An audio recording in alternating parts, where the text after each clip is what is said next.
தெய்வத்தின் குரல் இரண்டாம் பாகம்.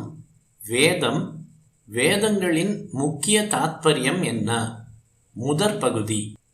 வேதங்களில் அநேக விஷயங்களை பற்றி சொல்லி இருக்கும்போது வேதாந்தமான உபனிஷத்தில் சொன்ன ஆத்ம சாட்சா்காரம்தான் வேதங்களுக்கு எல்லாம் முக்கியமான தாத்பரியம் என்றால் எப்படி ஒப்புக்கொள்வது?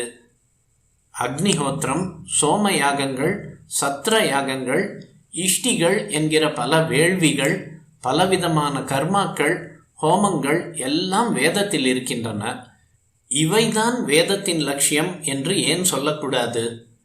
கல்யாணத்தில் என்ன செய்ய வேண்டும், சாவில் என்ன செய்ய வேண்டும், எப்படி ராஜ்ய பரிபாலனம் பண்ணினால் நல்லது, சதசில் எப்படி நடந்து கொள்ள வேண்டும் என்கிற மாதிரி பல விஷயங்களும் தான் வேதத்தில் வருகின்றன.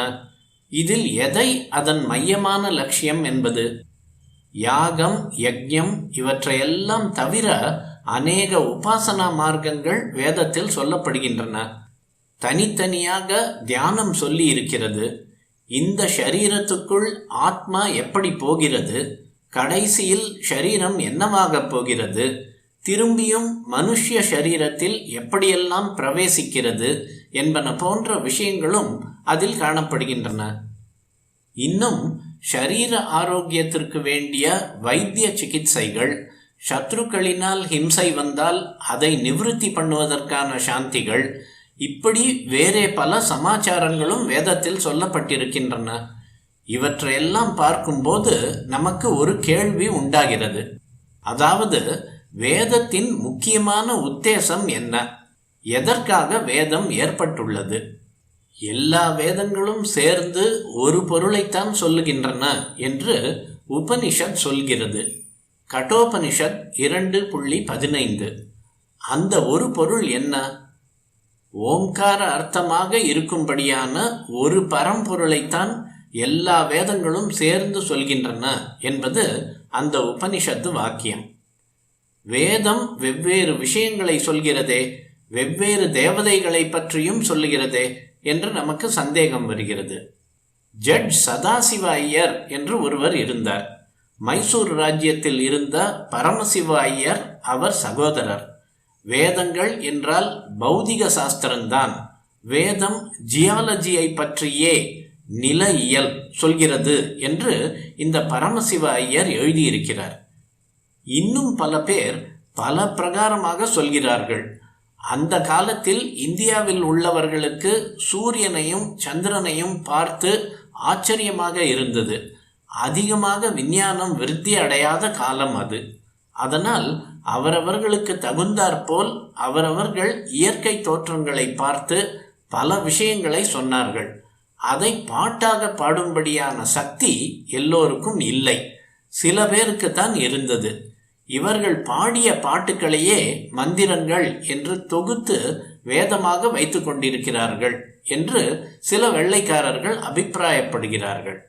இவற்றையெல்லாம் பார்த்தால் எல்லா வேதமும் ஒரு பொருளைத்தான் சொல்கிறது என்று உபனிஷத்துகள் சொன்னாலும் வெவ்வேறு பதார்த்தத்தை தான் அது சொல்வதாக தெரிகிறதே தவிர ஒரு பொருளை சொல்வதாக நமக்கு தோன்றவில்லை. ராமாயணத்தை பற்றி ஒரு ஸ்லோகம் இருக்கிறது.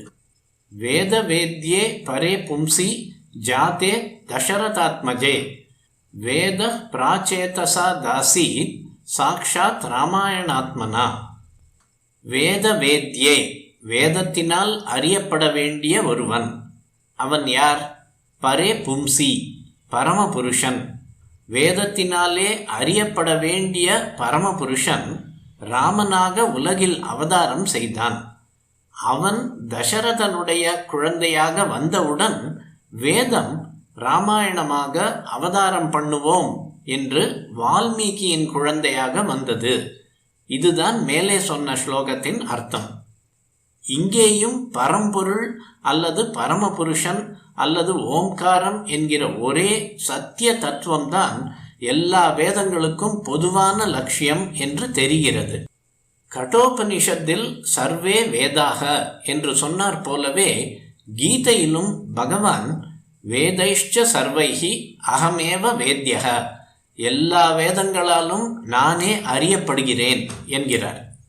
இவற்றையெல்லாம் பார்க்கிற போது வேதத்தில் அநேக சமாச்சாரங்கள் சொல்லப்பட்டிருந்தாலும் வேதங்கள் எல்லாம் சேர்ந்து பொது லட்சியமாக சொல்வது ஒரு பொருளைத்தான் என்று ஆகிறது.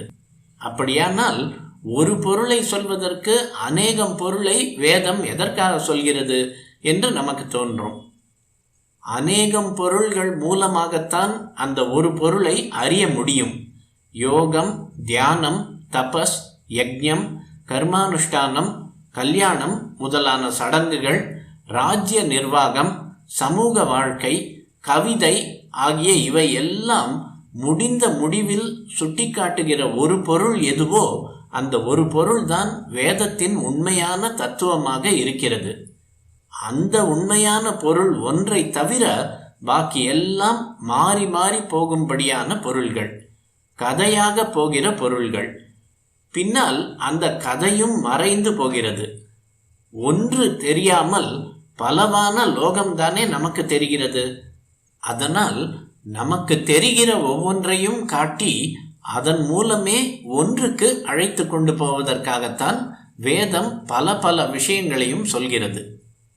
வேதத்தினால் சுட்டிக்காட்டப்படுகிற மெய்யான ஒரு பொருளை அறிந்து கொள்ள வேண்டுமானால் அந்த ஒன்றை பற்றிய நினைவு நமக்கு வருவதற்கு சித்தத்திற்கு சில பழக்கங்கள், டிசிப்ளின்ஸ் வர வேண்டும்.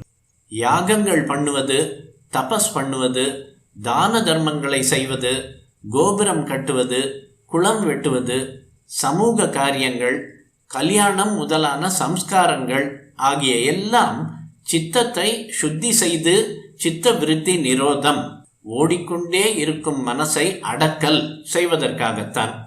பல்வேறு கர்மாக்களின் நோக்கம் ஒரே பரமாத்மாவை அடைவதற்கு துணை புரிவதுதான்.